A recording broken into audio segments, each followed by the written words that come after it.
তেতিয়ালে 2021 চনৰ পৰা ৰাজ্য চৰকাৰৰ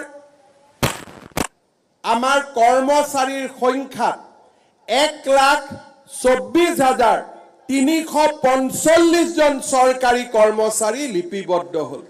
নতুনকৈ আৰু 50,000 চৰকাৰী চাকৰি দিয়াৰ প্ৰচেষ্টাত আমি অৱতীৰ্ণ হম।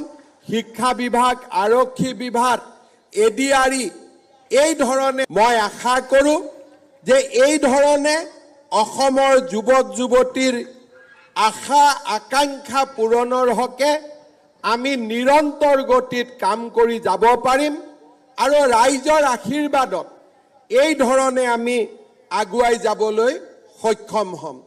আজিৰ এই দিনটোত অসমৰ যুৱক যুৱতী সকললৈ 1 লাখ নিযুক্তিৰ সংখ্যা পাৰ হৈ যোৱাৰ এই স্মৰণীয় মুহূৰ্তত মই সকলোলৈ অভিনন্দন জনাইছোঁ আৰু অহা বছৰৰ ভিতৰত নতুনকৈ আৰু 50,000 চৰকাৰী চাকৰি দিয়াৰ প্ৰচেষ্টাত আমি অৱতীৰ্ণ হম।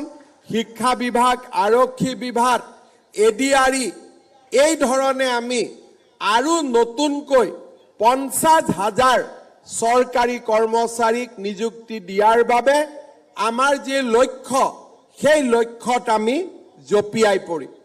অসমৰ জাতীয় জীৱনত এনে সুন্দৰ 5টা বছৰ কেতিয়াও আমি দেখা পোৱা নাছিলোঁ, যিটো 5টা বছৰত এটকাও ঘোষ নিদিয়াকৈ চৰকাৰী চাকৰি পোৱা এটা ডাঙৰ মাইলৰ খুঁটি আমি অসমৰ জাতীয় জীৱনত স্থাপন কৰিবলৈ সক্ষম হলোঁ।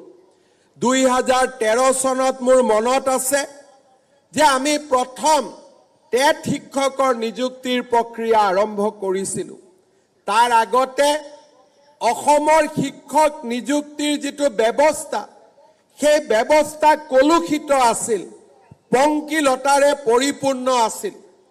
যেতিয়া টেট শিক্ষকক নিযুক্তি দিবলৈ শিক্ষা মন্ত্ৰী হিচাপে মই বলিষ্ঠতাৰে আগবাঢ়িছিলোঁ, তেতিয়া মোৰ লগত মোৰ ৰাজনৈতিক সমৰ্থনো নাছিল।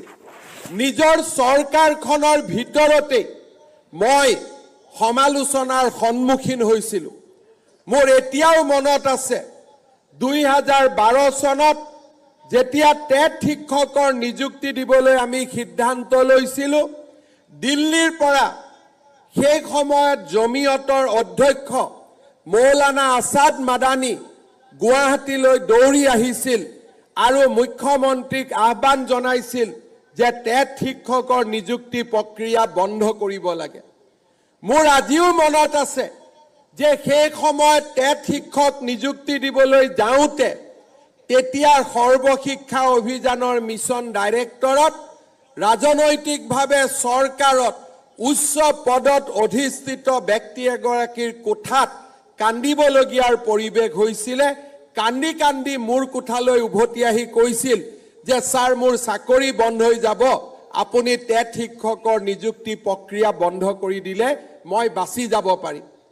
তেনে ৰাজনৈতিক পৰিৱেশত আমি এটা নিকা শিক্ষক নিযুক্তিৰ বাবে সংঘৰ্ষ কৰিছিলোঁ। আজি দিনটো আমাৰ বাবে আন এক লক্ষ্য প্ৰাপ্তিৰ বাবেও এটা স্মৰণীয় দিন। বিগত নিৰ্বাচনৰ সময়ত মই সিদ্ধান্ত গ্ৰহণ কৰিছিলোঁ আৰু ৰাইজৰ আগত কৈছিলোঁ যে আমাৰ চৰকাৰ যেতিয়া শাসনলৈ আহিব, আমি 1 লাখ যুৱক যুৱতীক নিযুক্তি প্ৰদান কৰিম। আজি আমাৰ এই নিযুক্তিৰ প্ৰক্ৰিয়া এই উপস্থিত শিক্ষকসকলক যদি আমি বাদ দিওঁ, তথাপিতো আমি 1,389টা সংখ্যাত আমি অৱতীৰ্ণ হলোঁ। অৰ্থাৎ আমাৰ ৰাজ্য চৰকাৰে গৌৰৱেৰে সৈতে আজিৰ দিনটোত আমি 1 লাখ নিযুক্তিৰ যিটো আমাৰ লক্ষ্য আছিল তাক আমি পাৰ কৰিলোঁ। আৰু যদি আজি স্থায়ীভাৱে নিযুক্তি পোৱা 23,955 জন শিক্ষকক আমি যদি হিচাপত লওঁ, তেতিয়ালে 2021 চনৰ পৰা ৰাজ্য চৰকাৰৰ আমাৰ কৰ্মচাৰীৰ সংখ্যা 1,24,345 জন চৰকাৰী কৰ্মচাৰী লিপিবদ্ধ হ'ল। যোৱা স্বাধীনতাৰ পিছত 78 বছৰ পাৰ হৈ গ'ল, কোনো চৰকাৰে আজিলৈকে কেতিয়াও একেলগে 1 লাখ নিযুক্তি দিবলৈ সক্ষম হোৱা নাছিল।